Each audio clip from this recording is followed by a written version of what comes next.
Ambani, Radhika merchant గత వారం 10 రోజులుగా దేశమంతా వీరి గురించే చర్చ సాగింది. విదేశీ ప్రముఖుల రాక, బాలీవుడ్ ప్రముఖుల ఆటపాటలతో ఓ రేంజ్లో జరిగిన ప్రీ వెడ్డింగ్ గురించి ఎన్నో చర్చలు, మరెన్నో విశ్లేషణలు సాగాయి. అనంత్ అంబానీ, రాధికల వివాహానికి 1000 కోట్లకు పైగా ఖర్చు చేశారని అంటున్నారు. ఈవెంట్కు దాదాపుగా 1000 మంది గెస్టులు హాజరయ్యారు. ఇండియాలో స్టార్ క్రికెటర్లు, పెద్ద పెద్ద వ్యాపారవేత్తలు, సినీ ప్రముఖులు హాజరయ్యారు. ప్రపంచ ప్రముఖ ధనికులైన Bill Gates, Melinda Gates, Mark Zuckerberg వంటి వారు కూడా హాజరయ్యారు. ఇది ప్రపంచంలోనే అత్యంత ఖరీదైన పెళ్లిగా చెప్పవచ్చు.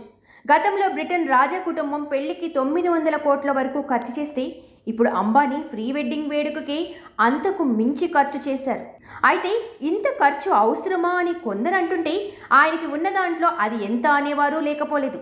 ఆయన సంపాదనలో 0.1% మాత్రమే అనేవారు లేకపోలేదు. 10 లక్షల ఆస్తులు లేనివారు కూడా అప్పులు తెచ్చి 2-3 లక్షలు ఖర్చు పెట్టి పెళ్లి చేస్తుంటే, 9 లక్షల కోట్లకి పైగా ఆస్తులు ఉన్న అంబానీ 1000 కోట్లు ఖర్చు చేస్తే గొప్ప ఏంటి అనే వాదనలు ఉన్నాయి.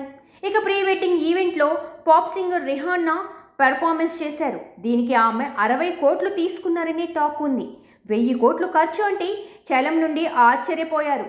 కానీ అంబానీకి అది చాలా చిన్న అమౌంట్.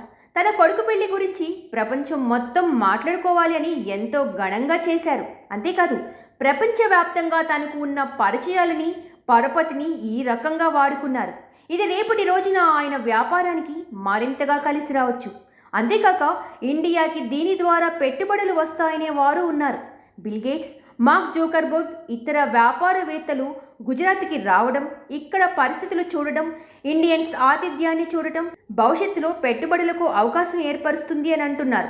ఎప్పుడో 2024 జూలై 12న ముంబైలో వివాహం జరగనుండగా 4 నెలల ముందే ఈ స్థాయిలో ప్రీ వెడ్డింగ్ వేడుకలు నిర్వహించి అంబానీ తన రేంజ్ ఏంటో, పిల్లల పట్ల ప్రేమ ఏంటో చూపించారని అంటున్నారు. అంతేకాక ఎందరో డెస్టినేషన్ వెడ్డింగ్ అంటూ మన సంపదల్ని విదేశాలకి తీసుకువెళ్తున్నారని, అంబానీ ఇక్కడే పెళ్లి చేసి ఎందరికో ఉపాధి అందించారని అంటున్నారు. క్యాటరింగ్ నుండి డెకరేషన్ వరకు, షామియాల నుంచి ఫోటోగ్రఫీ వరకు పెళ్లికి అవసరమైన అన్ని రంగాల వారికి ఉపాధి కల్పించారని కొందరు చెబుతున్నారు.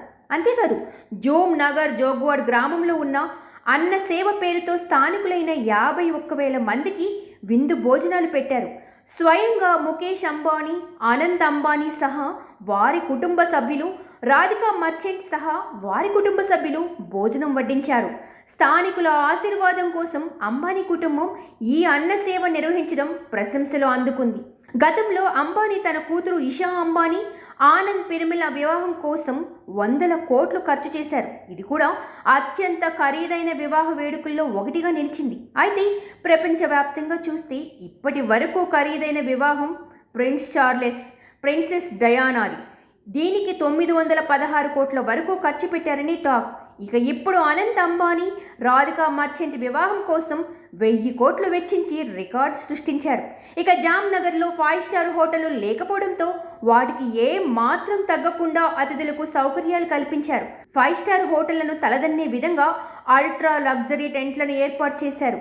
అలా ఆ రంగానికి ఉపాధి అందించారు అనే సమర్థనలు ఉన్నాయి. అనంత్ రాధిక ప్రీ వెడ్డింగ్ వేడుకల్లో రాజస్థాన్ కళాకారులకు స్థానం దక్కింది. 1000 మంది ప్రముఖుల ఎదుట వారు తమ కళను ప్రదర్శించారు. సాంస్కృతిక కళలకి అవకాశం ఇచ్చారు. జాతీయ, అంతర్జాతీయ అవార్డులు అందుకున్న మినియేచర్ ఆర్టిస్ట్ బాబులాల్ మరోతియా పెయింటింగ్స్లను అతిథులకు కానుకగా అందించారు. ఇక ప్రీ వెడ్డింగ్లో మరో అంశం హైలైట్ అయింది. ముఖేష్ అంబానీ పెద్ద కోడలికి బహుమతిగా 451 కోట్ల డైమండ్ నెక్లెస్ ఇచ్చారు. శ్లోకా మెహతాకు ముఖేష్, నీతా అంబానీలు బహుమతిగా ఇచ్చిన ప్రపంచంలోనే అత్యంత ఖరీదైన డైమండ్ నెక్లెస్గా నిలిచింది. 91 వజ్రాలతో, ముఖ్యంగా ఇంటర్నల్గా ఎలాంటి దోషం లేని వజ్రాలతో దీనిని రూపొందించారు. డైమండ్స్, అలాగే ధర ఏది చూసినా ఒకటి వచ్చేలా దీన్ని తీర్చిదిద్దారు. అలాంటి ఖరీదైన కానుక చిన్న కోడలికి ఇచ్చారని అంటున్నారు. ఇక ఇంత ఖర్చు పెట్టడంతో టాప్ పత్రికలు, సామాజిక మాధ్యమాల్లో పెద్ద ఎత్తున ప్రచారం సాగింది.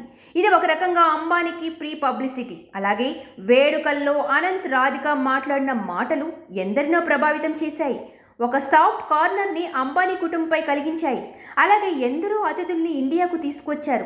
దీని ద్వారా ఇండియా ఎకనామీకి యూజ్ అవుతుందని అంటున్నారు. ఇక గుజరాత్లోని జామ్నగర్లోని సున్నితమైన రక్షణ విమానాశ్రయానికి నరేంద్ర మోడీ ప్రభుత్వం 10 రోజుల పాటు తాత్కాలిక అంతర్జాతీయ హోదాను కల్పించింది.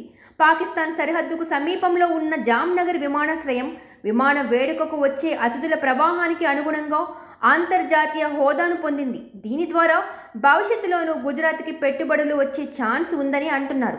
ముఖేష్ అంబానీ ఘనంగా ఖర్చు పెట్టినా అది తన వ్యాపారానికి ఉపయోగపడుతుంది అని చెప్పవచ్చు.